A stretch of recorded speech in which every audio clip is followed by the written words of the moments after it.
Neelkanth Mishra from Credit Suisse has to say about India equities, and Pankaj has been skimming through his notes. He joins in with the takeaways. Pankaj?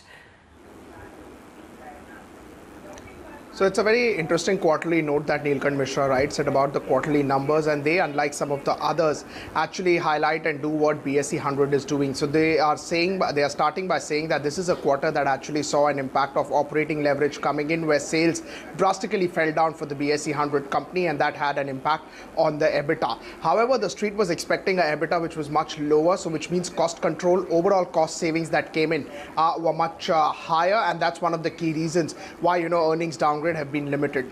Now, when you talk about January 2020, earnings estimates for FY21 were as high as about 25-26 odd percent. Then in the March quarter, of course, you got the lockdown news coming in, various companies coming in talking about what's happening, and that essentially led to an impact as far as their entire earnings downgrade is concerned. More than about 15-20% sort of downgrades were already seen.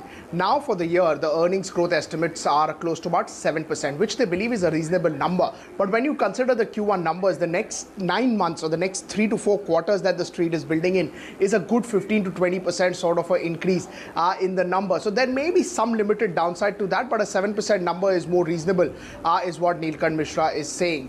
What they would like to avoid is that firstly, banks are driving this growth, and that's why they would, or expectation of this growth.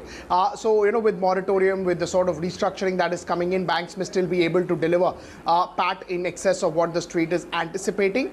But they would be overweight on the IT pack. That is one of the key overweights that they have. Select consumer names, large private banking names is what they have in terms of their overweight portfolio. And Pharma, also when they end the note, they very clearly says that Nifty and other various stocks that continue to deliver will also be surprised by the sort of liquidity that one gets. So high liquidity or excess liquidity may support companies that continue to grow in such environment.